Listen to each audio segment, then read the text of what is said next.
देखिए कि जो आईटी मंत्री बनाए गए हैं उनकी पहले जासूसी की गई कि क्या ये मेरे हमारे फेवर में है कि नहीं है। ये जो मंत्री हटाए गए हैं ये मोदी और अमित शाह की तानाशाही प्रवृत्ति से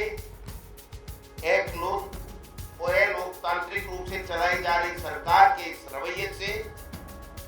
बेहद नाखुश थे और इन्होंने जो जासूसी कराई उसके आधार के ऊपर ये फैसले लिए गए। पूर्व मुख्यमंत्री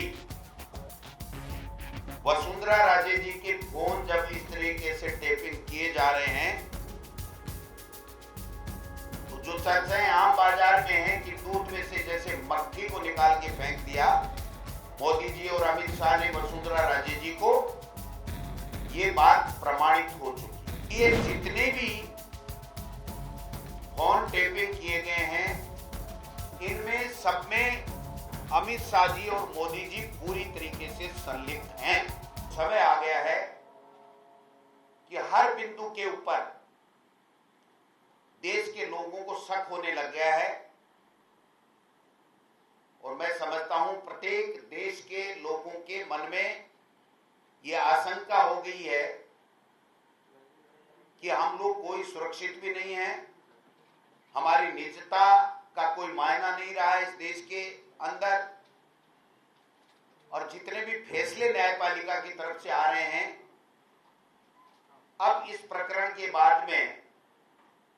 तरह तरह के सवाल उठने खड़े हो जाएंगे। इसलिए न विधायिका को इन्होंने छोड़ा, न कार्यपालिका को इन्होंने छोड़ा और यहां तक भी आप देखिए कि जो आईटी मंत्री बनाए गए हैं उनकी पहले जासूसी की गई कि क्या ये मेरे हमारे फेवर में है कि नहीं है। ये जो मंत्रियों को हटाया गया है इन मंत्रियों के हटाने के पीछे सच भी सामने आना चाहिए। इससे लगता है कि ये जो मंत्री हटाए गए हैं ये मोदी और अमित शाह की तानाशाही प्रवृत्ति से एक लोकतांत्रिक रूप से चलाई जा रही सरकार के इस रवैये से बेहद नाखुश थे और इन्होंने जो जासूसी कराई उसके आधार के ऊपर ये फैसले लिए गए हैं। मैं समझता हूं कि सुप्रीम कोर्ट से जांच होनी चाहिए, हमारी पार्टी का स्टैंड है और अमित शाह जी का इस्तीफा होना चाहिए। अब ये बात साफ और स्पष्ट हो गई है राजस्थान में भी कि जब पूर्व मुख्यमंत्री वसुंधरा राजे जी के फोन जब इस तरीके से टेपिंग किए जा रहे हैं तो जो चर्चाएं आम बाजार में हैं कि दूध में से जैसे मक्खी को निकाल के फेंक दिया मोदी जी और अमित शाह ने वसुंधरा राजे जी को, ये बात प्रमाणित हो चुकी है। अपनी स्वयं की मुख्यमंत्री रही, 2 बार केंद्र में मंत्री रही, आज विजय राजे सिंधिया जिन्होंने पार्टी की बीजेपी की स्थापना से लेकर के और अपने पूरे जीवन में मेहनत की पार्टी को खड़ा करने के लिए, उन लोगों के भी अगर ये फोन टेप करके इस प्रकार की साजिश कर रहे हैं, निजता का हनन कर रहे हैं, तो इससे बड़ा दुर्भाग्य कोई हो नहीं सकता है। पूरी तरीके से प्रमाणित है, सारे वो डॉक्यूमेंट हैं जो ये प्रमाणित करते हैं कि ये जितने भी फोन टेपिंग किए गए हैं इनमें सब में अमित शाह जी और मोदी जी पूरी तरीके से संलिप्त हैं। और जब देश का प्रधानमंत्री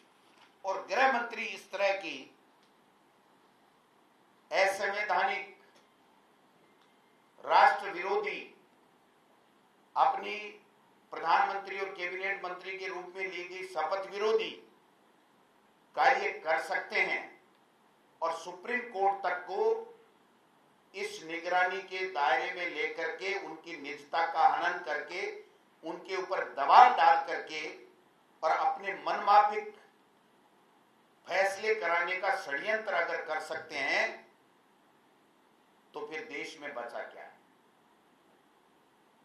इन लोगों का पूरा चाल, चरित्र और चेहरा और बेईमानी